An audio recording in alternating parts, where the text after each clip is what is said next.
Hello everyone, this is Komal Pawar and most welcome to this channel. आज इस video में हम डिस्कस करेंगे one more important topic from your CTET examination, या फिर कहें कि किसी भी टीचिंग एग्ज़ाम के लिए बहुत ही इम्पॉर्टेंट टॉपिक असेसमेंट यानी आकलन। आज की इस वीडियो में हम डिस्कस करेंगे आकलन यानी असेसमेंट के टाइप्स, असेसमेंट क्या होता है, कितने प्रकार का होता है, और उदाहरण के एग्जाम्पल्स के माध्यम से जानेंगे और समझेंगे कि किस प्रकार के क्वेश्चन आपके एग्जाम में आते हैं। वीडियो के लास्ट में हम डिस्कस करेंगे कुछ क्वेश्चन, जिस टाइप के क्वेश्चन आपके एग्जाम में आते हैं उससे आपको ये टॉपिक बहुत ही क्लियर हो जाएगा। तो चलिए स्टार्ट करेंगे। आकलन यानी असेसमेंट क्या होता है? जब कोई टीचर या फिर अध्यापक बच्चों को पढ़ाता है तो उसको बीच बीच में, पढ़ाने के बीच बीच में क्या होता है, बच्चों का आकलन करना होता है। बीच में भी हो सकता है आकलन। आकलन मतलब मूल्यांकन, कि वो कितना सीख रहे हैं, जितना हम उनको पढ़ा रहे हैं, जितना हम उनको देना चाहते हैं, जो कैरिकुलम का एक मोटिव है उनको पढ़ाने का, तो उतना वो सीख पा रहे हैं या नहीं, या फिर कितना सीख पा रहे हैं, ये होता है बच्चे का आकलन करना। अब ये आकलन कई माध्यमों से हो सकता है, जैसे कि एग्ज़ाम लिए जाते हैं बच्चों के, उनकी रिपोर्ट्स तैयार की जाती है, तो अलग अलग माध्यम हो सकते हैं, अलग अलग मीडियम हो सकते हैं, मेथड्स हो सकते हैं आकलन करने के, क्वेश्चन आंसर करके या कुछ क्विज अरेंज करा करके, अब बहुत से तरीके हो सकते हैं आकलन करने के। तो ये तो हो गया आकलन यानी असेसमेंट का मीनिंग। अब बात करते हैं टाइप्स की, क्योंकि आपके एग्ज़ाम में सबसे ज़्यादा बात जो पूछा जाता है वो पूछा जाता है जो अलग अलग टाइप्स हैं, किसके, असेसमेंट के जो टाइप्स हैं उनके बारे में पूछा जाता है, उनका नाम दे दिया जाता है और वहाँ पर आपको कुछ एग्जाम्पल दे दिए जाते हैं, वहाँ से आपको ऑप्शन चूज़ करना है कि कौन सा टाइप है इसमें आकलन का। तो चलिए स्टार्ट करेंगे टाइप्स। अभी हमने समझा कि आकलन होता क्या है, अब बात करते हैं टाइप्स की, कि जो असेसमेंट है वो कितने टाइप का होता है। तो देखिएगा, असेसमेंट फॉर लर्निंग, ये देखिए, ये 4 प्रकार के जो असेसमेंट है उसको हम स्टडी करेंगे, उसको हम जानेंगे कि 4 प्रकार के असेसमेंट किस प्रकार से हो सकते हैं। असेसमेंट फॉर लर्निंग मतलब सीखने के लिए आकलन। यहाँ पर हमने आकलन को, असेसमेंट को उसके मोटिव यानी पर्सपेक्टिव के बेस पर टाइप्स में डिवाइड किया है।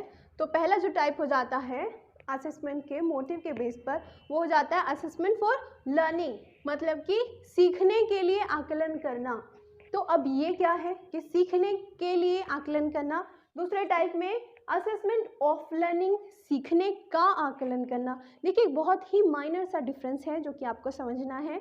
वो आपको एग्जाम्पल में, जो वहाँ पर आपको क्वेश्चन के अंदर एक एग्जाम्पल दे करके पूछा जाता है, तो वहाँ पर एक माइनर सा डिफरेंस होता है, वो समझना है। वो आज इस वीडियो में एकदम से क्लियर हो जाएगा। तो असेसमेंट ऑफ लर्निंग, देखिए यहाँ पर फॉर लर्निंग यानी सीखने के लिए आकलन, यहाँ पर है सीखने का आकलन, और थर्ड है असेसमेंट एज लर्निंग, सीखने के रूप में आकलन, और फोर्थ है सीखने में आकलन, असेसमेंट इन लर्निंग, सीखने में आकलन। तो ये 4 टाइप का होता है आकलन यानी असेसमेंट। आज डिस्कस करेंगे, चलिए डिस्कस करेंगे असेसमेंट फॉर लर्निंग, यानी सीखने के लिए आकलन कैसे हो सकता है। तो ये जो सीखने के लिए आकलन होता है ये डायग्नोस्टिस होता है, मतलब निदानात्मक होता है। अब एग्जाम्पल से समझते हैं कि सीखने के लिए आकलन होता है जब कोई टीचर किसी क्लास में पढ़ा रहा है, तो पढ़ाते समय बीच बीच में जब हमने एक टॉपिक समझा दिया या कोई लेसन की कोई बात हमने सिखाई है बच्चों को, तो वहाँ पर बीच बीच में क्या किया जाता है, बच्चों का आकलन किया जाता है कि जितना हम समझा रहे हैं, जितना बता रहे हैं, क्या उतना बच्चों की समझ में आ रहा है। तो उसके लिए उनका आकलन किया जाता है बीच में। तो इस प्रकार का जो आकलन होता है वो इस कैटेगरी में रखा जाता है असेसमेंट फॉर लर्निंग, सीखने के लिए, कि ये आकलन इस पर्सपेक्टिव से होता है, इसका जो मोटिव होता है वो ये होता है कि बच्चे सीखें, हमें रियल में पता चले कि वो कितना सीख रहे हैं, और उसको जान करके जो टीचर है जो सिखा रहा है उनको, वो निर्णय ले पाए कि अब मुझे आगे किस प्रकार से स्टेप लेना है। अगर बच्चे अच्छी प्रकार से सीख रहे हैं तो उसी को कंटिन्यू करना है, अगर नहीं सीख रहे हैं तो उसको रिपीट करना है, या अपनी जो मेथड्स है टीचिंग का उसमें कुछ चेंज करना है, या किस प्रकार से तो उसका निदान किया जाता है, ठीक है, डायग्नोज किया जाता है एक्चुअल प्रॉब्लम को। अगर प्रॉब्लम है तो लर्निंग में अगर प्रॉब्लम है तो उसका निदान किया जा सकता है इस प्रकार के आकलन में। यहाँ पर आकलन करके यानी असेसमेंट फॉर लर्निंग में इस प्रकार का असेसमेंट होता है कि उस आकलन से अगर हमें कुछ प्रॉब्लम सामने आती है तो उसका तुरंत निदान किया जा सकता है। तो ये क्या होता है, डायग्नोस्टिस होता है, ठीक है, निदानात्मक होता है इस प्रकार का आकलन। Second is formative. फॉर्मेटिव होता है मतलब वहाँ पर हम क्या कर सकते हैं, निर्माण कर सकते हैं, निर्माणात्मक होता है। निर्माण किस प्रकार का कर सकते हैं कि हम बच्चों को उनके लेवल से हम क्या कर सकते हैं, उनको पढ़ा सकते हैं, सिखा सकते हैं। ऐसा नहीं है कि हम ये सोच रहे हैं कि वो सीखते जा रहे हैं लेकिन वहाँ पर कुछ उनको ज्ञान नहीं मिल रहा है, वो बोल भी नहीं रहे हैं, हमें पता भी नहीं चल रहा है कि वो सीख पा रहे हैं कि नहीं सीख पा रहे हैं। हम अपना लेक्चर कंप्लीट करके चले जाते हैं और बच्चों को कुछ नहीं आता, तो वहाँ पर कुछ फ़ायदा नहीं होता है। उसी प्रकार तो हम क्या कर सकते हैं, निर्माण कर सकते हैं इस प्रकार के असेसमेंट द्वारा। Second, process oriented. ये क्या होता है, प्रोसेस ओरिएंटेड है मतलब कि during process of learning, teaching learning के प्रोसेस के दौरान ही ये आकलन किया जाता है, तो ये प्रोसेस ओरिएंटेड है। फीडबैक, यहाँ पर क्या होता है कि जो हम टीचिंग कर रहे हैं उसका फीडबैक लिया जाता है, ठीक है। तो यहाँ से इस वाले जो टाइप के असेसमेंट में फीडबैक लिया जाता है। देन इम्प्रूव टीचिंग लर्निंग, तो जैसा कि अभी बताया गया, ये इस प्रकार के आकलन द्वारा जो टीचर है वो टीचिंग लर्निंग का जो प्रोसेस है उसको इम्प्रूव कर सकता है इस आकलन के द्वारा, क्योंकि अभी ये प्रोसेस चल रहा है, जो टीचर है वो टीच कर रहा है, वो पढ़ा रहा है, वो सिखा रहा है स्टूडेंट्स को। तो अगर कहीं पर कमी आती है आकलन के रिजल्ट के फलस्वरूप, हमें कहीं कमी दिखाई देती है या लर्निंग में जो हम चाहते हैं उतना रिजल्ट नहीं आ पा रहा है, तो हम उसका क्या कर सकते हैं, उसको इम्प्रूव कर सकते हैं इस टीचिंग लर्निंग प्रोसेस को। तो ये इसका पर्सपेक्टिव्स का मोटिव होता है इस टाइप के असेसमेंट का। Second and the last is guidance. हम गाइडेंस दे सकते हैं, जो टीचर है वो गाइडेंस कर सकते हैं, मतलब वो गाइड कर सकते हैं बच्चों को, उनका मार्गदर्शन किया जा सकता है कि अगर तुम इस प्रकार से नहीं सीख पा रहे हो तो यहाँ पर कमी है। ये ज़रूरी नहीं है कि टीचर के टीचिंग मेथड में ही कुछ कमी है, तो उधर बच्चों की साइड से भी कुछ कमी हो सकती है, उनकी वो फोकस नहीं कर रहे हैं या उनका कहीं ध्यान और है, तो या फिर सही प्रकार से वो सीख नहीं पा रहे हैं, तो उसका कुछ भी कारण हो सकता है। तो जो प्रॉपर है या किसी सब्जेक्ट रिलेटेड चीज़ में प्रॉब्लम है तो वहाँ पर बच्चों को गाइड किया जा सकता है, जिससे कि जो लर्निंग का प्रोसेस है उसको क्या किया जा सके, उसको इम्प्रूव किया जा सके। Last is tools and techniques. यहाँ पर क्या किया जाता है, टूल्स और टेक्निक्स का यूज़ किया जाता है। टूल्स क्या है, जो हम टीचिंग में प्रयोग करते हैं, एंड टेक्निक्स क्या है, जो टीचर है वो डिफरेंट टेक्निक्स का यूज़ कर सकते हैं। जैसे कि बच्चों के हिसाब से, जिस प्रकार के बच्चे हैं, अगर वो डिफरेंट टाइप के बच्चे हैं, उनको सिखाने की जो टेक्निक्स हैं वो डिफरेंट हो सकती है, या फिर सब्जेक्ट पे डिपेंड करता है। जैसे कि मैथ्स पढ़ाने के लिए डिफरेंट टेक्निक यूज़ की जा सकती है, या फिर एक भाषा व्याकरण पढ़ाने के लिए डिफरेंट टाइप ऑफ टेक्निक वहाँ पर यूज़ की जा सकती है। अल्टीमेट गोल है वो क्या है, लर्निंग के प्रोसेस को इम्प्रूव करना, बढ़ाना, यही इसका मोटिव है। तो इस प्रकार का जो आकलन है, फर्स्ट टाइप का जो आकलन है असेसमेंट फॉर लर्निंग, ये किस दौरान किया जाता है, जब टीचर जो है बच्चों को वो सिखा रहे होते हैं। तो ये जो पॉइंट्स लिखे गए हैं, diagnostic, formative, process oriented, feedback and improve for improving teaching learning process, ये सभी आपको याद रखने हैं, क्योंकि यहाँ से भी क्वेश्चन बनते हैं। क्या बोला जाता है कि असेसमेंट फॉर लर्निंग जो है वो डायग्नोस्टिस है या नहीं है, आपको 4 ऑप्शंस में दे देंगे। तो ये सभी जो पॉइंट्स हैं आपको याद रखने हैं कि ये इस टाइप के असेसमेंट में हैं। Second one is assessment of learning, पहले फॉर लर्निंग, उसके बाद नंबर 2 इज ऑफ लर्निंग, मतलब सीखने का आकलन। अब डिफरेंस देखिएगा, एक है सीखने के लिए आकलन, एक है सीखने का आकलन। तो दोनों में जो डिफरेंस है वो ये है कि ये तो किया जाता है ड्यूरिंग द टीचिंग प्रोसेस, जब हम क्लास ले रहे हैं तब किया जाता है ये वाला असेसमेंट, ठीक है, या फिर किसी हाँ, ये किया जाता है जब हम क्लास ले रहे हैं, जब टीचर सिखा रहा है, जो सेकेंड टाइप ऑफ असेसमेंट है ये कब किया जाता है, ये after the end of one chapter या फिर किसी यूनिट के ख़त्म होने पर, एंड होने पर, या फिर चैप्टर के एंड होने पर, या फिर सेमेस्टर के एंड होने पर, या फिर पूरे जो ईयरली एग्ज़ाम्स होते हैं मतलब पूरे साल की पढ़ाई कंप्लीट होने पर जो किया जाता है उसमें जो है वो अल्टीमेट पूरे साल में बच्चों ने कितना सीखा उसका मूल्यांकन किया जाता है टीचर द्वारा या फिर स्कूल द्वारा, स्कूल प्रबंधन द्वारा। तो यहाँ पर ये जो असेसमेंट ऑफ लर्निंग है कि पूरी अवधि के दौरान, वो अवधि आपकी क्लास की कुछ दिन की भी हो सकती है या फिर पूरे साल की या फिर कुछ समय की, एक निश्चित समय की हो सकती है, कि उतने टाइम में बच्चे ने कितना सीखा। तो ये टोटल सीखने का जो आकलन है उसको इस टाइप में रखा जाता है, असेसमेंट ऑफ लर्निंग। पूरा सीखने का जो मूल्यांकन है, जो आकलन है, जो टीचर द्वारा किया जा रहा है वो इस टाइप में हो जाएगा। तो ये होता है समेटिव। अब इसकी प्रॉपर्टीज़ याद रखेंगे तो ये होता है समेटिव असेसमेंट। समेटिव मीन्स योगात्मक, मतलब कि यहाँ पर कलेक्ट डेटा होता है। कलेक्टिव डेटा मीन्स जो पूरे साल में बच्चे ने, जैसे कि जो पार्ट टेस्ट होते हैं उन सब का डेटा कलेक्ट किया और फिर टोटल ईयरली जो रिजल्ट बनता है वो सब समेटिव असेसमेंट में आते हैं। अचीवमेंट, तो पहले हमें पता चला कि ये एक समेटिव असेसमेंट होता है। उसके बाद अचीवमेंट मतलब क्या किया उसने, कितना, बच्चे ने कितना अचीवमेंट किया है उस दौरान, उस लर्निंग के दौरान बच्चे का कितना अचीवमेंट है, ये उसके लिए, उसको पता करने के लिए इस प्रकार का असेसमेंट किया जाता है, इस प्रकार का आकलन किया जाता है। उसके बाद है वैल्यू जजमेंट, बच्चे की वैल्यू, स्टूडेंट्स की वैल्यू जजमेंट करने के लिए, मतलब कि टोटल कि बच्चे ने कितना सीखा उसको जज करने के लिए इस प्रकार का आकलन किया जाता है, असेसमेंट किया जाता है। रिजल्ट्स आते हैं इसके अंदर, रैंक आती है कि पूरे साल में कितनी रैंक आई है।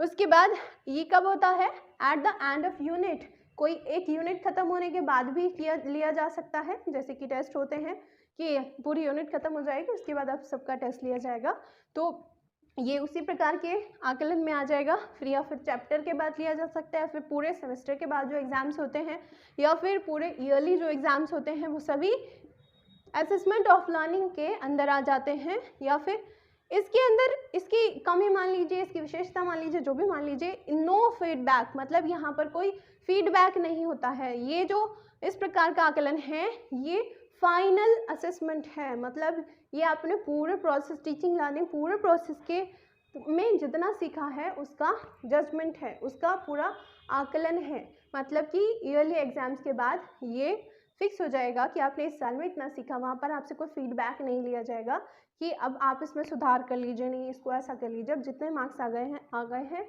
तो वो क्या होता है, इसमें कोई फीडबैक नहीं होता है इस प्रकार के आकलन में। तो जो पूरा टीचिंग लर्निंग प्रोसेस होने के बाद में जो किया जाता है वो असेसमेंट होता है, असेसमेंट ऑफ लर्निंग, और जो उसके दौरान किया जा सकता है जिसमें टीचर सुधार कर सकता है अगर कमियां पाई जाती हैं, तो वो होता है असेसमेंट फॉर लर्निंग। इसके ये पॉइंट्स हैं और इस वाले असेसमेंट के ये पॉइंट्स हैं जो कि याद रखने हैं, बहुत इंपॉर्टेंट, एग्जाम में बार बार पूछे जाते हैं। बात करेंगे बाद वाले जो दो टाइप्स हैं इनकी, ये इन्हीं के पार्ट्स हैं, ये इन्हीं के पार्ट्स हैं, जो मेन टाइप हैं वो यही है। तो अगर बात करें टाइप्स की तो कभी कभी टाइप्स में इस तरह से भी आता है कि डायग्नोस्टिक असेसमेंट, फॉर्मेटिव असेसमेंट, तो आपको याद रखना है कि ये वाला टाइप है, या फिर समेटिव असेसमेंट, ये सब ये हैं, इस वाले टाइप में आ जाएंगे। तो असेसमेंट एज लर्निंग मतलब कि सीखने के रूप में, ये जो है ये इसी का एक पार्ट है, फर्स्ट वाले जो टाइप है का ही एक पार्ट है।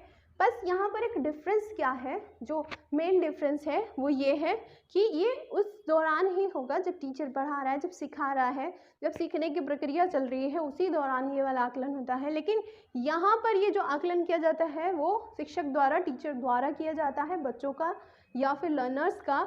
यहाँ पर जो ये आकलन किया जा रहा है वो लर्नर्स द्वारा या फिर स्टूडेंट्स द्वारा अपने आप अपना ही किया जाता है। इसको कहते हैं सीखने के रूप में आकलन। मतलब बच्चे क्या है, ग्रुप्स में स्टडी करते हैं और वहाँ पर अपने आप ही करके देखते हैं कि ये वाले क्वेश्चन क्या हम कर पा रहे हैं, हमने ये सीखा, तो क्या हम इसका यूज़ कर पा रहे हैं? तो बच्चे जब खुद का खुद ही आकलन करते हैं तब इस वाले टाइप के असेसमेंट में आता है कि असेसमेंट एज लर्निंग। ये छात्रों के द्वारा सीखने के दौरान ही किया जाता है। ये क्या होता है? रिफ्लेक्टिव होता है। अगर रिफ्लेक्टिव वहाँ पर आता है तो ये इस वाले टाइप में आ जाएगा। ये याद रखना है। रिफ्लेक्टिव क्यों होता है? क्योंकि बच्चे अपना ही बिहेवियर वहाँ पर क्या कर रहे हैं, उसका मूल्यांकन कर रहे हैं, आकलन कर रहे हैं, अपने सीखना जितना उन्होंने सीखा उसको चेक कर रहे हैं। और इससे क्या होता है? ग्रुप लर्निंग को बढ़ावा मिलता है। क्या करते हैं बच्चे?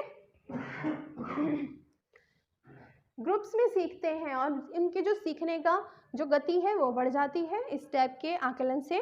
और यहाँ पर ग्रुप लर्निंग में को बढ़ावा मिलता है कि ग्रुप्स में सीखते हैं।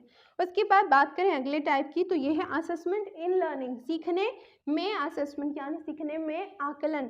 तो ये होता है कक्षा में जो पढ़ाया जाता है उसी के बीच में। ये भी वही है कि जो क्लास चल रही है उसके बीच में। और देखिएगा या तो क्लास के बीच में या फिर जिस प्रकार से आपकी बुक्स जो हमारी बुक्स होती हैं उनके बीच बीच में भी ऐसे दिया होता है कि चैप्टर का एक टॉपिक खत्म होता है, बीच में ही कुछ क्वेश्चंस उस टॉपिक से रिलेटेड दिए होते हैं। वो चेक करने के लिए होता है कि आपने ये ध्यान से पढ़ा या नहीं पढ़ा, ये टॉपिक आपने इसका जो कंक्लूजन था वो समझा या नहीं समझा। अगर आप इसको समझ जाते हैं तो वो जो इजी से क्वेश्चन है जो आफ्टर टॉपिक दिए होते हैं वो उनका आप जो आंसर है वो इजीली कर पाओगे। तो वो इस टाइप के असेसमेंट में आ जाते हैं। Q&A, all type of Q&A इस टाइप के असेसमेंट में आ जाते हैं। क्वेश्चन आंसर जब किए जाते हैं किसी एक पर्टिकुलर टॉपिक को पढ़ा करके, वो सभी इसी टाइप के असेसमेंट में आ जाते हैं। तो ये 4 टाइप्स ऑफ असेसमेंट है, आकलन के प्रकार हैं। ये जो टॉपिक है बहुत ही इंपॉर्टेंट है एंड आई होप इस वीडियो से ये आपको एकदम से क्लियर हो गया होगा और इससे रिलेटेड कोई क्वेश्चन नहीं छूटेगा। चलिए अब डिस्कस करते हैं कुछ क्वेश्चन। तो ये हमारे पास क्वेश्चन है। क्वेश्चन में क्या दिया गया है? जब एक रसोइया खाना पकाने के दौरान खाना चखता है, ये कुछ मिसप्रिंट हुआ है यहाँ पर, खाना चखता है, टेस्ट लिखा हुआ है इंग्लिश में देखिएगा। जब खाना चखता है यानी खाना खा के टेस्ट कर रहा है तो यह निम्न प्रकार से हो सकता है। मतलब इस प्रोसेस में क्या हो रहा है, किस टाइप का असेसमेंट हो रहा है? असेसमेंट एंड लर्निंग हो रही है, असेसमेंट ऑफ लर्निंग हो रही है, असेसमेंट फॉर लर्निंग हो रही है या फिर असेसमेंट एज लर्निंग हो रही है। तो देखिएगा जब खाना पकाते हैं तो उस टाइम अगर टेस्ट करके देख रहे हैं तो वो क्या होता है, ये ड्यूरिंग प्रोसेस होता है। मतलब अभी खाना बन रहा है तो अब हम टेस्ट करने का हमारा मोटिव क्या होता है, या रसोइया जो टेस्ट कर रहा है उसका क्या मोटिव है, वो ये है कि वो चेक कर रहा है, वो चेक कर रहा है कि क्या इसमें नमक या कोई भी मसाला सही है, कम है, ज़्यादा है, वो टेस्ट कर रहा है, उससे ये चेक कर रहा है। उसके बाद अगर उसमें कुछ कमी पाई जाती है तो वो उसको सुधार कर लेगा। तो वो सुधार करने के लिए उसमें चेक करता है। तो हमने क्या डिस्कस किया था असेसमेंट फॉर लर्निंग में कि वो ड्यूरिंग प्रोसेस होता है और वहाँ पर अगर हमें मूल्यांकन में या फिर असेसमेंट में कुछ कमी पाई जाती है तो हम उसको सुधार कर सकते हैं। ऑफ लर्निंग में ऐसा नहीं हो सकता, हम वहाँ पर फीडबैक नहीं ले सकते, सुधार नहीं कर सकते। तो सी इसका आंसर हो जाएगा। ठीक है, तो सी यहाँ पर आंसर हो जाएगा इसका कि असेसमेंट फॉर लर्निंग। तो देखिए ये नेक्स्ट क्वेश्चन है कि निम्नलिखित सभी को छोड़कर मूल्यांकन को बढ़ावा देने के रूप में सीखने को छोड़कर, मतलब कि असेसमेंट एज लर्निंग होता है, इनमें से किस एक ऑप्शन में नहीं है। मतलब किस एक ऑप्शन को छोड़ करके बाकी सब में असेसमेंट एज लर्निंग होता है, मतलब कि सीखने के रूप में कहाँ पर असेसमेंट होता है। तो देखेंगे अलग अलग जो ऑप्शन दिए गए हैं उनको देखिएगा। पहला जो ऑप्शन है जितनी बार हो सके छात्रों का परीक्षण करना, मतलब testing students as frequently as possible, मतलब बच्चों को टेस्ट कर रहे हैं। उसके बाद छात्रों से आंतरिक प्रतिक्रियाएं लेना, फिर छात्रों को चांस लेने के लिए सुरक्षित वातावरण तैयार करना, और लास्ट में है विद्यार्थियों को सिखाए गए विषय पर विचार करने के लिए कहें। तो देखिएगा अभी हमने डिस्कस किया था कि जो ये हमारा थर्ड जो हमने टाइप डिस्कस किया था कि असेसमेंट एज लर्निंग, सीखने के रूप में जो असेसमेंट होता है उसमें क्या होता है, उसमें टीचर असेसमेंट नहीं करता है। टीचर जो है वो आकलन नहीं करता। आकलन कौन करता है? स्टूडेंट्स करते हैं, बच्चे करते हैं। तो इनमें से देखिएगा लास्ट के जो 3 ऑप्शन में है उनमें कौन कर रहा है, उनमें जो भी कुछ क्रिया हो रही है वो सब कौन कर रहे हैं, बच्चे यानी स्टूडेंट्स कर रहे हैं। केवल और केवल जो फर्स्ट ऑप्शन है उसमें क्या कर रहा है, testing students as frequently as possible. उसमें क्या है, स्टूडेंट्स को टेस्ट किया जा रहा है, मतलब स्टूडेंट्स खुद का टेस्ट नहीं कर रहे हैं, उनको टेस्ट किया जा रहा है। तो फर्स्ट ये जो ऑप्शन है इसमें असेसमेंट एज लर्निंग नहीं आएगा, ठीक है, क्योंकि इसमें फॉर लर्निंग आएगा। तो जो फर्स्ट ऑप्शन है ये इसमें से नहीं है, तो यही इसका आंसर हो जाएगा, क्योंकि इसमें बोला है किस ऑप्शन को छोड़ करके। तो इसमें आंसर हो जाएगा आपका ऑप्शन ए, जितनी बार हो सके छात्रों का परीक्षण करना। तो आंसर है फर्स्ट। तो देखिए ये नेक्स्ट क्वेश्चन है, यहाँ पर बोला गया है असेसमेंट फॉर लर्निंग, यानी सीखने के लिए जो मूल्यांकन किया जाता है, जो आकलन किया जाता है, वो क्या क्या करता है। नंबर 1, अभिप्रेरणा को बढ़ावा देता है, मतलब मोटिवेशन को फोर्स करता है। सेकंड है कि अलगाव और रैंकिंग के उद्देश्य से किया जाता है। और थर्ड है ग्रेड के समग्र महत्व पर जोर देता है। ग्रेड किस में बोला गया था, ये तो उसमें बोला ही नहीं गया था, अभी हमने डिस्कस किया था कि असेसमेंट इन लर्निंग के में किया जाता है, ग्रेड या रैंकिंग दी जाती है। तो लास्ट में देखिएगा एक विशिष्ट और एक प्रति मूल्यांकन गतिविधि है, ये एक्सक्लूसिव और एस पर से असेसमेंट एक्टिविटी है। तो इसमें देखिएगा जो मोस्ट पॉसिबल जो इसमें जो एक ऑप्शन लगता है, जो ये है फर्स्ट, फोस्टर्स मोटिवेशन, मतलब कि अभिप्रेरणा को बढ़ावा मिलता है, क्योंकि इसमें क्या होता है, हम लर्निंग के दौरान ही, टीचिंग के दौरान ही बच्चों का एवेलुएशन कर रहे हैं, और वहाँ पर उनमें अगर कोई गलती पाई जाती है, कुछ कमी पाई जाती है, तो टीचर जो है वो उसको वहीं पर सुधारने की कोशिश करता है, और बच्चों को क्या करता है, गाइड करता है, उनको सही करके आगे सही सीखने की वहाँ पर गाइडेंस देता है। तो ये होता है असेसमेंट फॉर लर्निंग में। तो यहाँ पर हो जाएगा इसका फर्स्ट आंसर। तो इस प्रकार के क्वेश्चन आपके एग्ज़ाम में असेसमेंट टॉपिक से आते हैं, टाइप ऑफ असेसमेंट से आते हैं। तो आई होप ये जो चैप्टर है, ये जो टॉपिक है, ये आपको बिल्कुल क्लियर हो गया होगा, और इन क्वेश्चंस से आपको एक आइडिया मिल गया होगा कि इस प्रकार के क्वेश्चन आपके एग्ज़ाम में आने हैं, और आपको इसका मतलब समझ करके उनको वहाँ पर टैकल करना है। तो आई होप ये वीडियो आपके लिए बहुत हेल्पफुल होने वाली है। अगर वीडियो पसंद आए है तो इसको लाइक शेयर ज़रूर कीजिएगा, चैनल को सब्सक्राइब ज़रूर कीजिएगा। Thank you so much for watching.